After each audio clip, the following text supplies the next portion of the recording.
Hey everybody, welcome to Leon's Chainsaw Parts and Repair. It ain't a chainsaw video. Fair warning.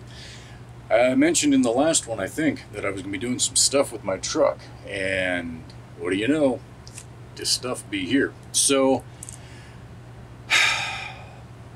2022, I bought a used, it's a 2020 half-ton Chevrolet with the little 3-liter diesel, the Duramax. And I love the thing. It is great. But because of the design of it, it was meant for fuel economy. That's what it was all about.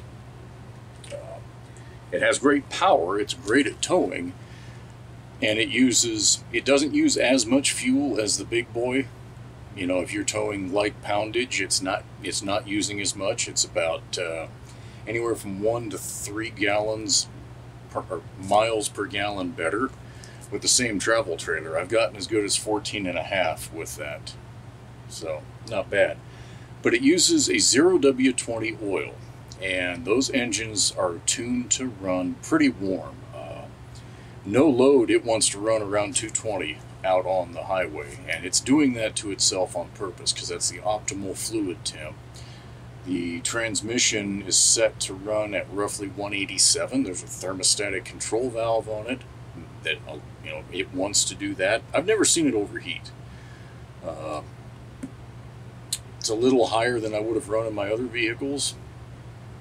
They designed it this way. The engine oil temperature I have seen as high as about 260, and that's on a hard grade, hard pull with the trailer, and it drops back down into the 230 to 240 range, not too far on the backside.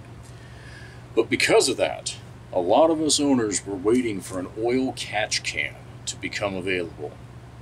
And VSE, was it VIN Specific Engineering, I think, came out with an aluminum bodied one about 6 months ago, and at the same time they came out with theirs, DemonWorks channel on YouTube, pretty cool channel. The guy tests just about everything there is to test for these little Duramaxes. He previewed the PPE kit, and it was a pre-production model. They still had some stuff to take care of, but I just liked the look of it better, so I've been waiting patiently. We'll go with patiently. But I've been waiting. And the other day, I saw a short show up on his YouTube channel. And it was, hey, it's here. And so I immediately ran over to PPE's website, and by God, it was in stock. And I hesitated at first. It's the same price as the VSE one. And I'm like, God, I don't want to drop $400 right now. But then I went, if I saw the short, everybody else who follows his channel saw it too, and they're going to sell out like hotcakes. So I went ahead and bought it, and no kidding, that night it was showing sold out on their website. So, yeah. With all that being said, what's a catch can? Again, I'm not a professional mechanic. I can fix a lot of stuff. But essentially, when you have crankcase ventilation, positive crankcase PCV, when you have high oil temperatures, you have thin oil, and you have a turbocharged engine, all of those things make it really easy to get oil into your intake, your air intake.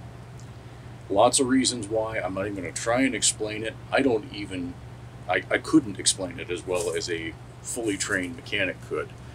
So I'm not going to bother trying. Long and the short of it, a catch can provides a reroute in the PCV system to a catch can. And there's a filter in here. You can see all this stuff on their website. You can go to DemonWorks channel and see a much better description, but this is what the catch can consists of. It's going to catch that oil. It's supposed to slow the air down just enough that it doesn't trigger a check engine light, but that the vaporized either oil and or condensation can drop out. It's going to drop into a little thing, and every oil change, I'm going to drain it and see what it is. See how much is in there.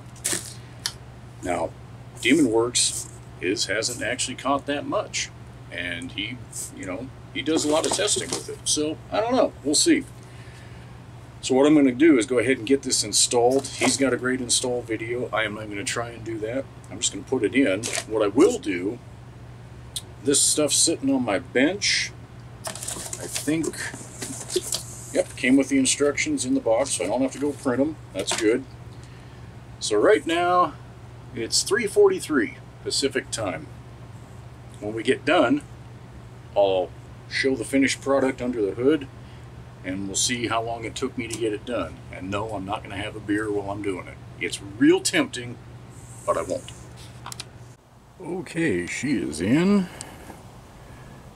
4:41, and it's still the same day. Took longer than it should have.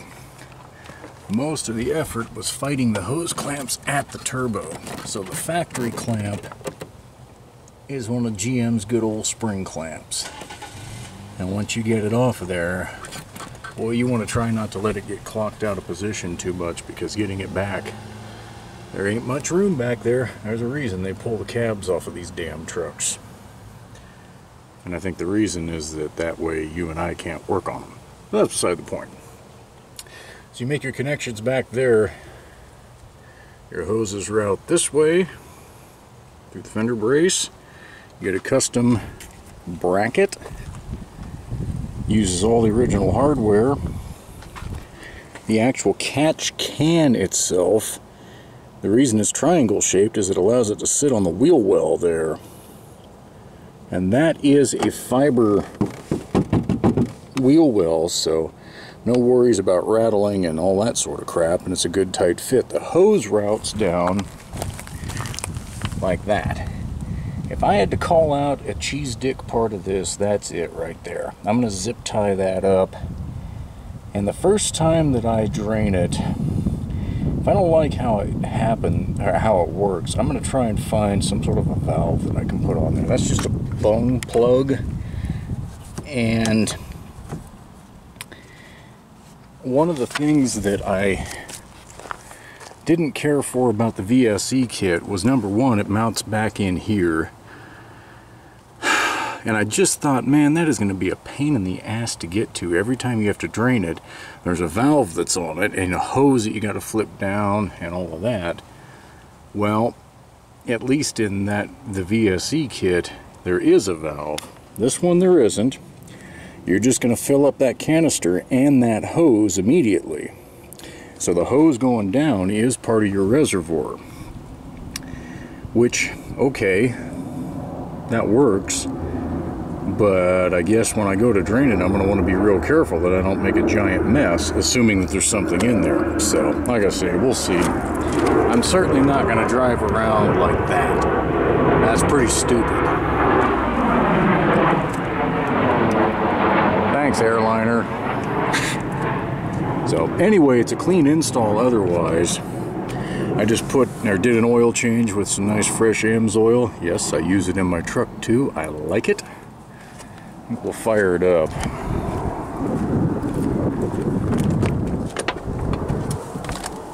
And it really shouldn't change anything.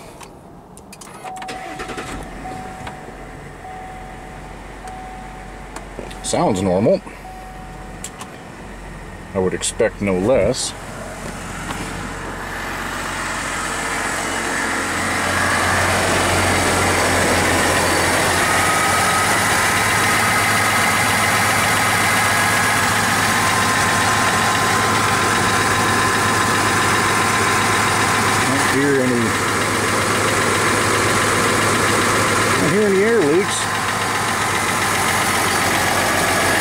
For a diesel, these things are quiet, but they're still a diesel.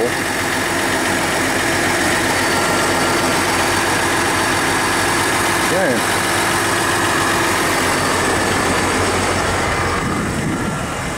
So one way that I'll know that some stuff does or doesn't work will be if she throws a check engine light at some point.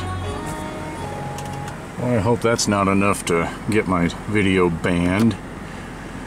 So we're going to go up here to the eye dash that has come loose.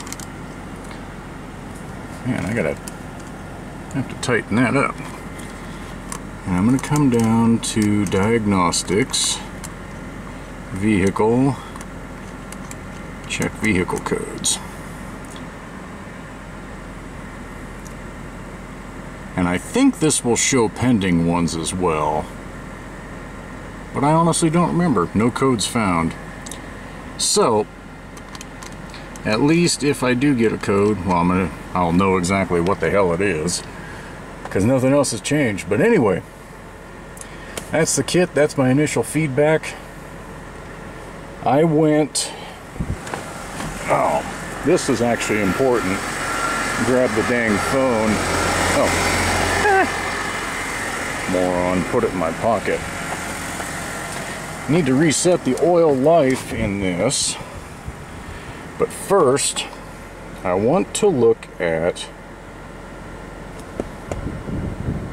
when I changed the oil last. Engine oil at 55022. Before I okay, we're at 60651. So we're basically 5,600 miles. Yes, I'm rounding a little bit there, but it's, yeah, close enough. Let's go down to the oil life.